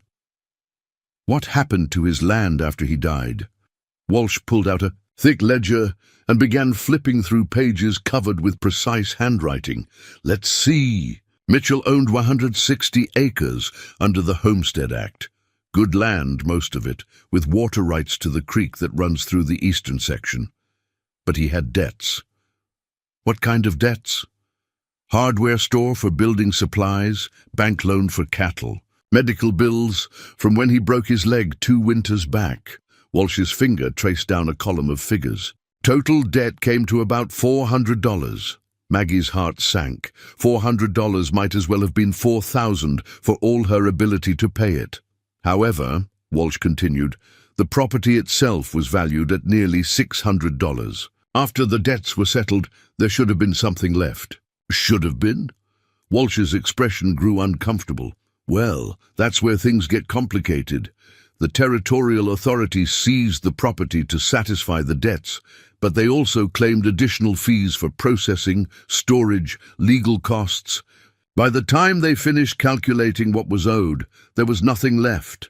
That seems convenient, Maggie said, her voice carefully neutral. Miss Sullivan, Walsh said quietly, glancing around to make sure they weren't overheard. I've been keeping records in this territory for 15 years. I've seen a lot of estates settled, and I've never seen fees add up so quickly or so completely as they did with Tom Mitchell's property. The implication was clear. Someone had manipulated the process to ensure that Thomas's estate would revert to territorial control rather than passing to his intended bride. Who handled the estate settlement? Maggie asked, though she suspected she already knew the answer. Harold Grayson, Walsh confirmed, in his capacity as Territorial Council member for property disputes.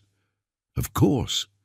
Grayson had not only blocked a potential claim to Thomas's land, he had profited from doing so.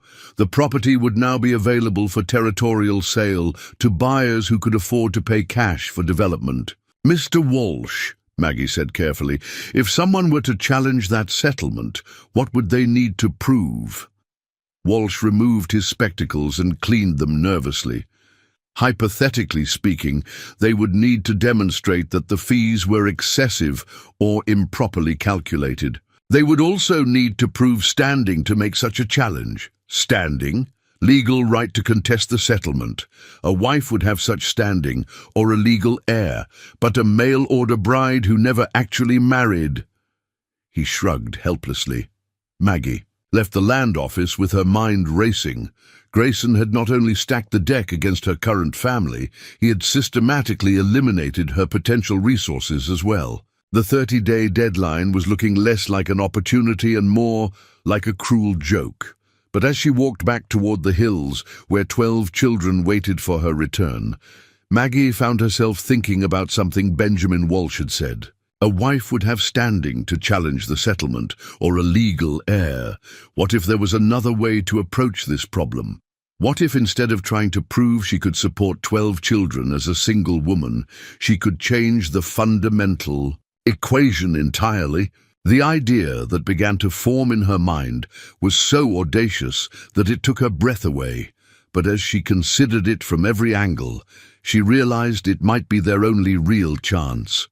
When she arrived back at the shelter, she found the children putting the finishing touches on their transformation of the space. The change was remarkable. What had been a crude survival shelter 3 days earlier now looked like a home, not a wealthy home, certainly, but a clean, organized, loving home where a family clearly lived and thrived together. Miss Maggie rose, ran to greet her, throwing small arms around Maggie's waist. "Look what we did!" Jenny made curtains, and Danny fixed the wobbly table, and Emma figured out how to make the lamp brighter. The pride in the little girl's voice was unmistakable. These children had taken ownership of their space, their family, their future in a way that no amount of bureaucratic paperwork could capture or duplicate. "It's beautiful," Maggie said, and meant it. "You've all done something extraordinary here." "Did you find out about Mr. Mitchell's land?" Danny asked with the directness of someone who had learned not to waste time on pleasantries when important matters were at stake. "I did," Maggie said, "and I learned that Harold Grayson has been working against us from the beginning. He made sure I could never claim Thomas's property, just like he's trying to make sure I can never claim you children." The faces around her grew solemn. They had all learned hard lessons about the ways powerful adults could manipulate systems to hurt the powerless. "So what do we do?" Jenny asked quietly. Maggie looked around at the 12 faces that had become her world, her purpose, her heart.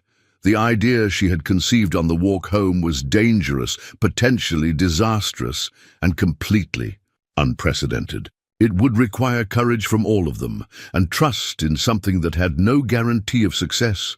But sometimes, when conventional solutions were impossible, unconventional ones became not just viable, but necessary.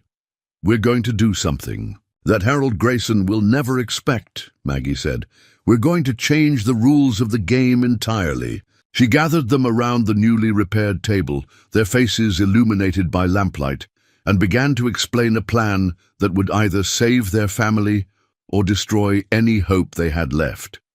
But as she spoke, watching hope kindle in 12 pairs of eyes, Maggie realized that they had already accomplished something that Harold Grayson and his territorial authority could never understand.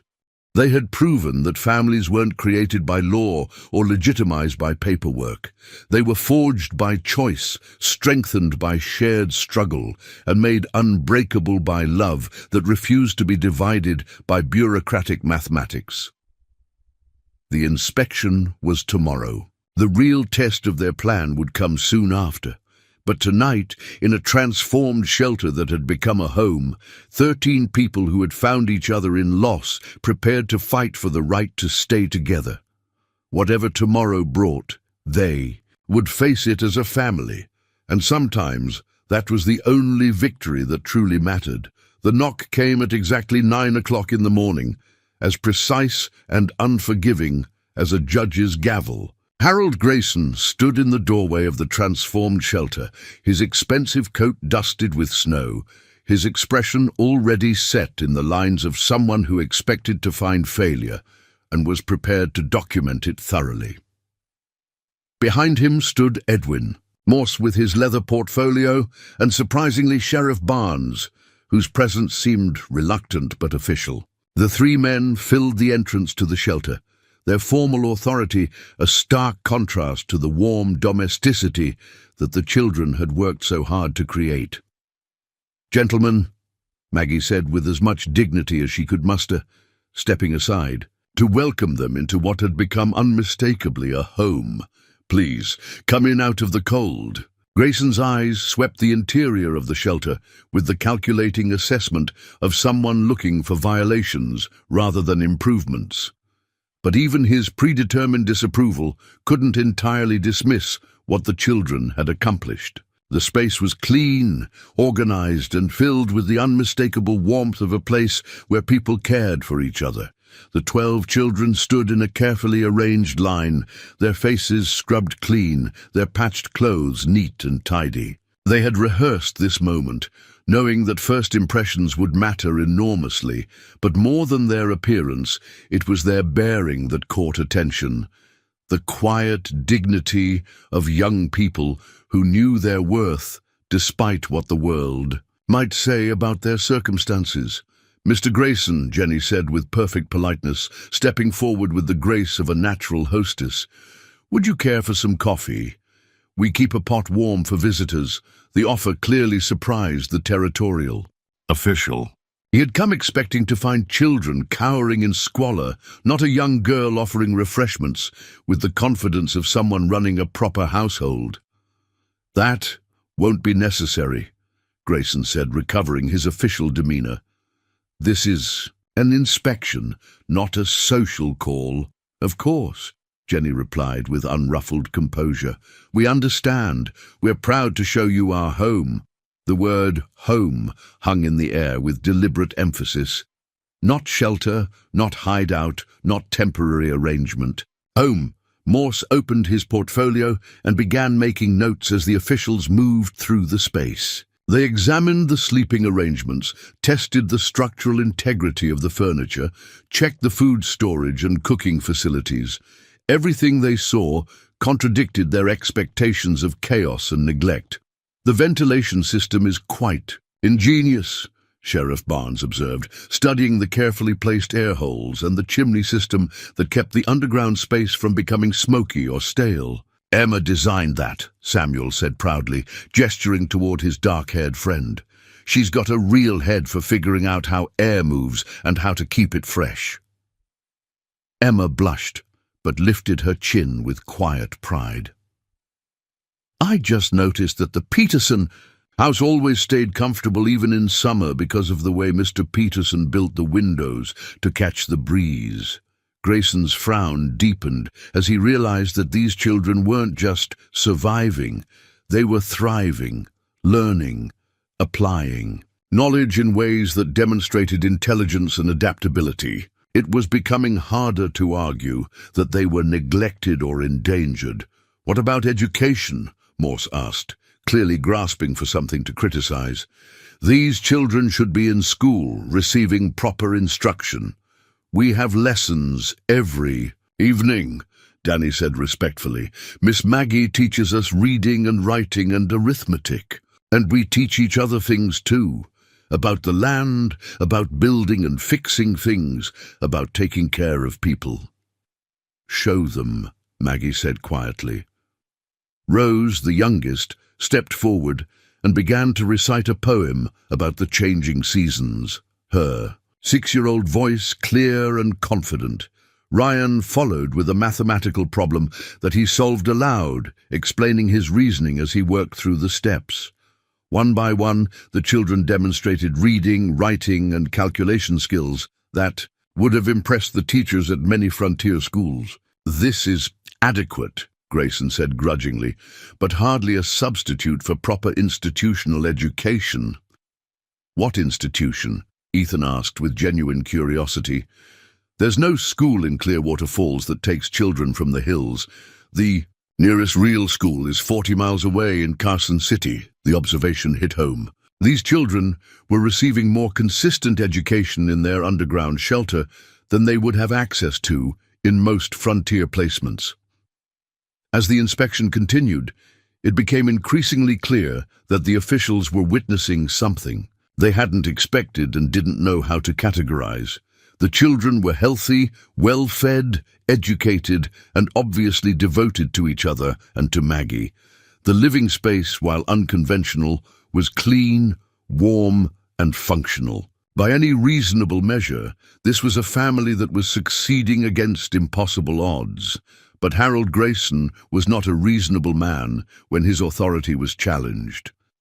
"Miss Sullivan," he said finally, his voice tight with barely controlled frustration, "while I admit that the immediate living conditions are acceptable, the fundamental problems remain. You have no legal standing as guardian to these children. You have no established income, no permanent housing, no community support structure."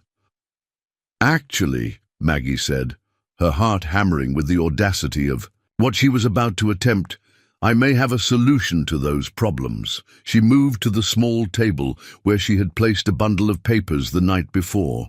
Her hands trembled slightly as she picked up the documents, but her voice was steady when she spoke. "Gentlemen, I'd like you to meet my intended husband." The words fell into the shelter like stones into still water, creating ripples of shock that touched every person present. The children stared at Maggie with expressions of confusion and betrayal. Had she decided to abandon them after all? Had her promises been as empty as all the others? "Miss Sullivan," Grayson said slowly, "what are you talking about?" "I came to Colorado Territory to marry Thomas Mitchell," Maggie continued, her voice growing stronger with each word. "His death prevented that marriage, but it didn't invalidate my intention or my commitment to building a life in this community."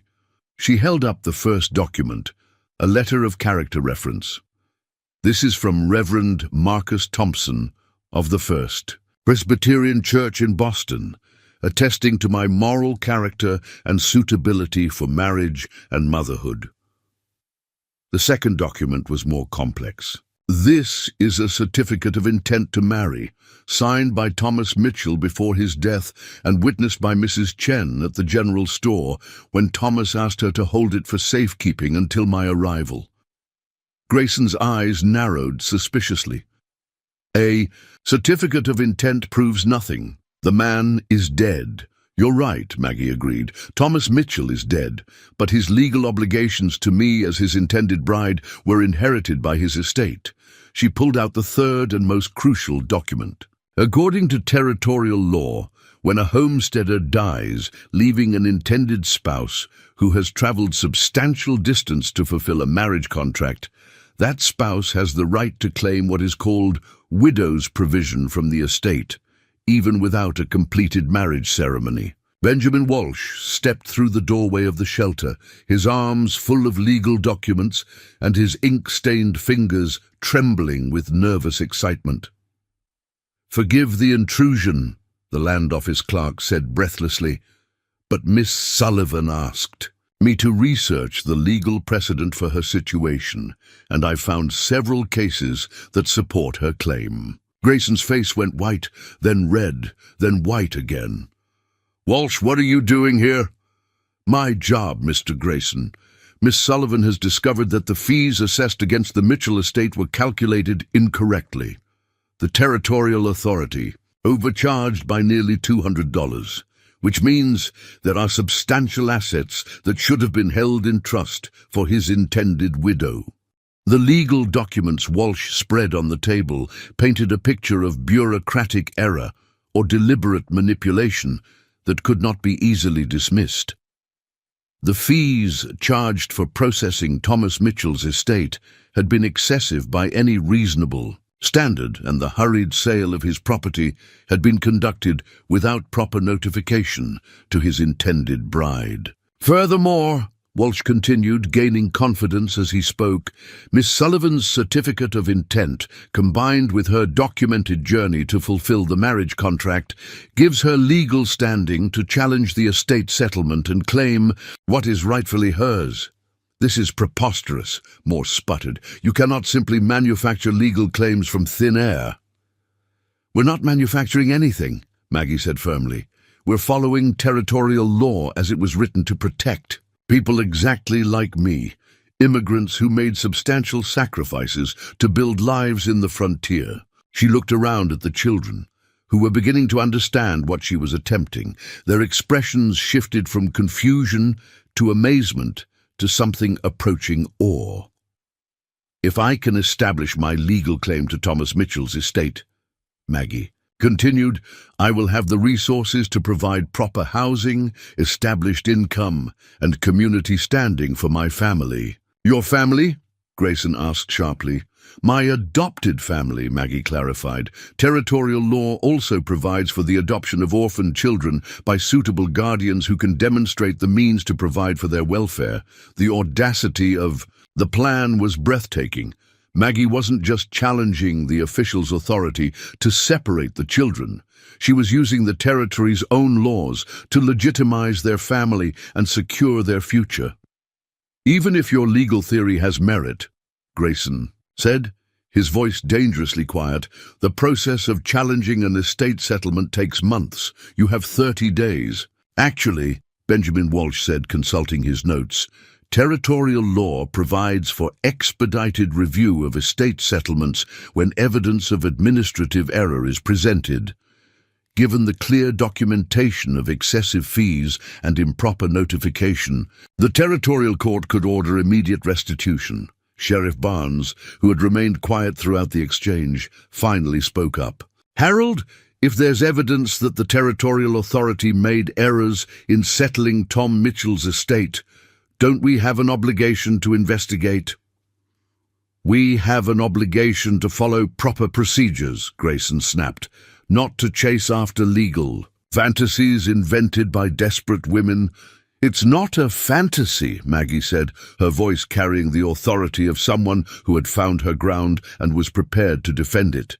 It's territorial law. The same law you claim gives you the right to separate these children, gives me the right to claim my inheritance and adopt them legally.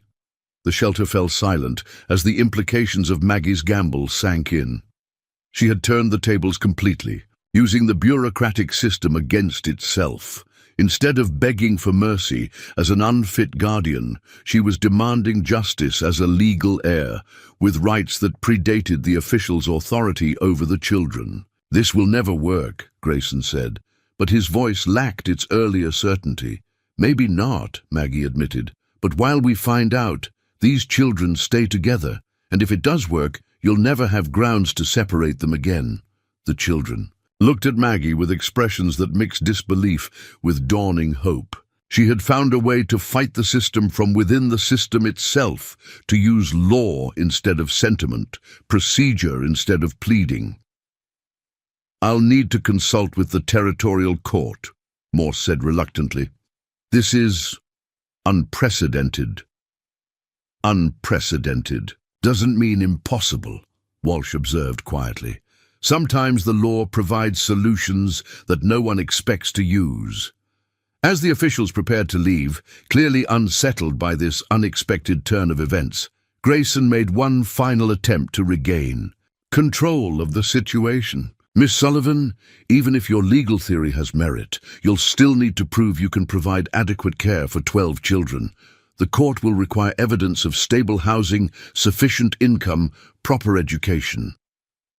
Then we'll provide that. Evidence, Maggie said calmly. We'll build the house, establish the income, create the life that satisfies every legal requirement, and we'll do it together, as a family. After the officials left, the shelter erupted in a chaos of questions, explanations, and gradually dawning excitement. The children had witnessed something extraordinary, an adult who not only refused to abandon them, but had found a way to fight for them using weapons the system itself had provided. Miss Maggie, Danny said, his voice full of wonder. "Did you really find a way to keep us all together?" "I found a way to try," Maggie corrected gently. "It's going to be dangerous and difficult, and there's no guarantee it will work. But it's a chance, which is more than we had this morning." "What do we do now?" Jenny asked. Maggie looked around at the 12 faces that had become her world, her purpose, her heart. The plan she had conceived was audacious beyond reason, but it was their only real hope. "Now we get to work," she said. "We have a house to build, a legal case to prove, and a family to save, and we have exactly 23 days to do it." Outside the shelter, snow began to fall again, but inside, the warmth of determination burned brighter than any fire. They had found their weapon in the fight for their future, the law itself, turned against those who had tried to use it to destroy them. The real battle was just beginning. But for the first time since Harold Grayson had walked into their lives, they had hope that victory was possible. 23 days. That's what remained when Harold Grayson and his officials departed from the shelter, their certainty shaken, but their determination intact. 23 days to build not just a house, but a legal fortress that could withstand the full weight of territorial bureaucracy.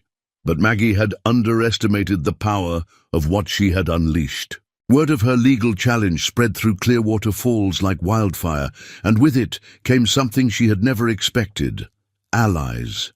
The first to arrive was Dr. Marcus Holloway, the town physician who had delivered half the children in the territory, and buried too many of the other half. He appeared at their shelter on the morning after the inspection, his medical bag in one hand and a carpenter's toolbox in the other. "Miss Sullivan," he said without preamble, "I hear you're planning to build a house big enough for 13 people in 3 weeks. That's either the most ambitious project this territory has ever seen or the most foolish. Either way, I figure you could use some help." Behind Dr. Holloway came others. Mrs. Chen arrived with her husband and a wagon load of building supplies. "Consider it an investment in the future," she said simply. "This town needs more people who refuse to give up on each other." Thomas Wright, the blacksmith, brought tools and hardware. "Tom Mitchell was my friend," he said gruffly. "If he intended you to have his land, then by God you should have it." Even more surprising was the arrival of 3 men from the lumber camp 10 miles north of town. They had heard the story from someone who had heard it from someone else, and they came with an offer that took Maggie's breath away. "We got wood," their foreman, a giant named Big Jim Patterson, announced. "Good timber, already cut and seasoned. And we got men who know how to raise a house fast when it needs raising fast." "I can't pay you," Maggie said honestly. "I don't know if I'll ever be able to pay you." Big Jim spat tobacco juice into the snow and grinned. "Lady, we heard about them 12 youngsters taking care of each other all winter. We heard about you coming out here to marry a dead man and staying anyway to fight for kids that ain't even yours by blood. That's payment enough right there." What followed were the most extraordinary 3 weeks in the history of Clearwater Falls. The project that began as a desperate gamble became a community endeavor that revealed the best of frontier spirit. Neighbors who had barely spoken to each other found themselves working side by side, united by the simple conviction that families belonged together. The children threw themselves into the construction with an energy that amazed the adults. Danny proved to have an intuitive understanding of structural engineering, directing the placement of support beams with the confidence of someone twice his age. Samuel worked alongside the lumber camp veterans, his red hair bright in the winter, sun as he learned to notch logs and fit joints with precision that earned grudging respect from men who had been building all their lives. The girls proved equally capable. Emma's mathematical mind made her invaluable for calculating materials and measurements. Jenny organized work crews and meal schedules with the efficiency of a military quartermaster. Sarah and Lucy managed the constant flow of supplies and volunteers, somehow ensuring that the right materials arrived at exactly the right time.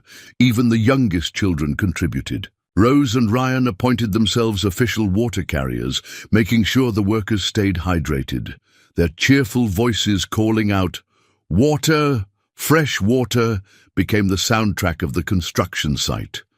But it was the evenings that revealed the true magic of what was happening. After the day's work was done, volunteers would gather around the fire that had been built near the construction site, sharing meals and stories that bound them together into something larger than a building project. Dr. Holloway told tales of medical emergencies where neighbors had risked everything to help each other. Mrs. Chen shared stories of immigrants who had found new families in frontier communities. The lumber camp men spoke of loggers who had died in each other's arms, creating bonds stronger than blood. And through it all, the house rose from Thomas Mitchell's land like a promise being kept. It was not a fancy house. There was no money or time for fancy, but it was solid, spacious, and filled with the love of dozens of people who had chosen to believe that families were worth fighting for. Meanwhile, Benjamin Walsh worked tirelessly on the legal case that would determine whether any of the physical construction mattered. He had uncovered a paper trail of corruption that reached far beyond Thomas Mitchell's estate. Harold Grayson had been systematically manipulating property settlements for years, enriching the territorial authority while impoverishing the families he was supposed to serve. "It's brilliant in its simplicity," Walsh explained to Maggie one evening as they reviewed documents by lamplight. "Grayson waits for homesteaders to die, then inflates the administrative costs until the estate is worthless. The territory seizes the property for unpaid fees, then sells it to developers at market prices." "How many families has he cheated?" Maggie asked. "At least a dozen that I can document." "Probably more." Walsh's ink-stained fingers traced through ledger entries that told stories of dreams destroyed by bureaucratic greed. "But your case is different. You have standing to challenge the settlement, and you have community support that Grayson can't ignore." The community support was indeed extraordinary. A petition began circulating in Clearwater Falls, signed by everyone from the bank president to the saloon keeper, attesting to Maggie's character and her fitness to serve as guardian to the 12 orphaned children. Dr. Holloway provided medical examinations showing that all the children were healthy and well cared for. The local minister offered character references that praised the family's devotion to each other and to their community. But Harold Grayson was not finished fighting. On the 18th day of the project, when the house was nearly complete and the legal case was gaining momentum, he arrived with reinforcements. This time he brought not just Edwin Morse, but a federal marshal named Clayton Burke and a territorial judge named William Sterling. The message was clear. The full weight of government authority was being brought to bear against one woman and 12 children who had dared to challenge the system. "Miss Sullivan," Judge Sterling said as he surveyed the construction site, "I understand you've been making some extraordinary claims about your legal rights in this territory." "Not extraordinary at all, Your Honor," Maggie replied, her voice steady despite her hammering heart. "Simply rights that exist under territorial law for anyone brave enough to claim them. Rights that you're claiming give you authority over. 12 orphaned children who should properly be wards of the territorial government. Rights that give me authority over my own adopted children," Maggie corrected. "Children who have chosen me as their guardian, just as I have chosen them as my family." Judge Sterling was a thin man with grey whiskers and eyes that had seen too much of frontier justice to be easily impressed. But as he watched the children working alongside community volunteers, building not just a house, but a life together, something in his expression shifted. "These children," he said slowly, "they seem remarkably capable." "They are," Maggie said proudly. "They've been taking care of each other since the Peterson farm burned. They've survived a Colorado winter in an abandoned mining shelter. They've learned to read and write and calculate. They've built a family out of nothing but love and determination. And you believe you can provide better care than established institutions designed for orphaned children. It was Danny who answered, stepping forward with the quiet confidence of someone who had earned his authority through sacrifice. "Your Honor," the 12-year-old said respectfully, "those institutions want to split us up, send Sarah and Samuel to one family, Emma and Ethan to another, Rose and Ryan somewhere else entirely. They say it's for our own good, but we know better. We're stronger together than we could ever be apart." "And Miss Sullivan," Judge Sterling asked, "what does she provide that these institutions cannot?" "She sees us," Jenny said simply. "Not as problems to be solved or burdens to be carried, but as people who matter, people worth fighting for." Judge Sterling walked through the nearly completed house, examining the craftsmanship, testing the structural integrity, observing the way. The children moved through the space with obvious familiarity and pride. In the largest room, he paused before a wall where 13 names had been carved into the wood in careful script. Margaret, Danny, Jenny, Sarah, Samuel, Emma, Ethan, Lucy, Luke, Rose, Ryan, and in the center, larger than the rest, the word family. Who carved this?" he asked quietly. "We all did," Rose said, her 6-year-old voice proud and clear. "Everyone got to carve their own name. Miss Maggie said that way the house would always know who belonged here." The judge stood in silence for a long moment, his hand tracing over the carved names. When he turned back to face the group, his expression had changed entirely. "Mr. Grayson," he said finally, "I've reviewed the documentation regarding the Mitchell estate settlement. Mr. Walsh's research appears to be thorough and accurate." Grayson's face went pale.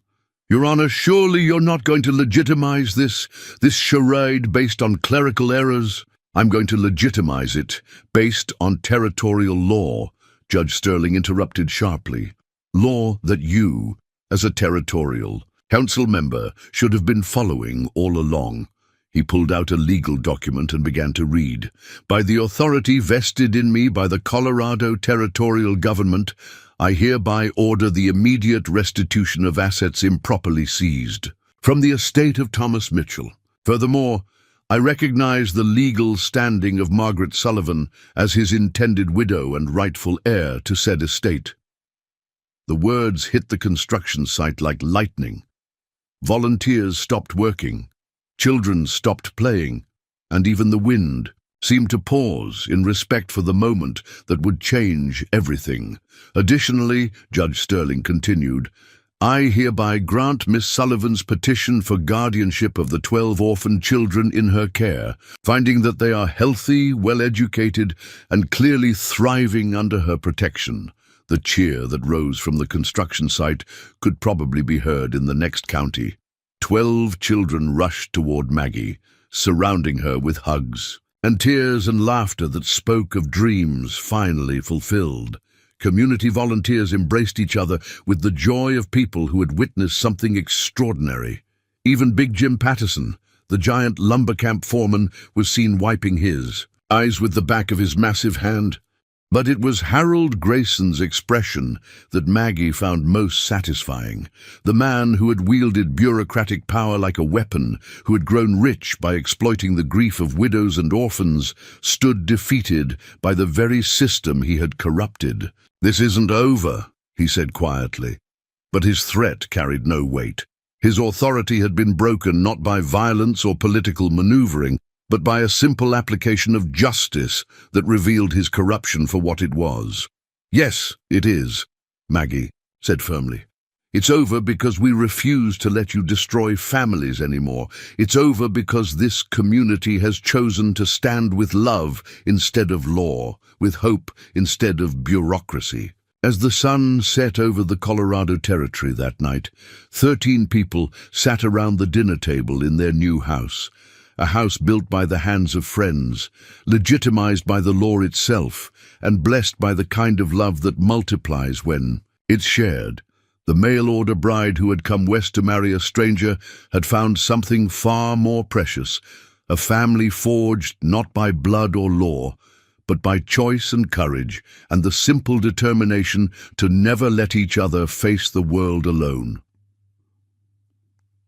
12. Orphaned twins had become an army of love, and they had won the only victory that truly mattered: the right to stay together, to grow together, to build a future where no child would ever again have to choose between family and survival. Outside their windows, the Colorado wilderness stretched endlessly toward tomorrow, full of challenges and possibilities they couldn't yet imagine. But they would face them together, all 13 of them, bound by promises that no law could break and no official could dissolve.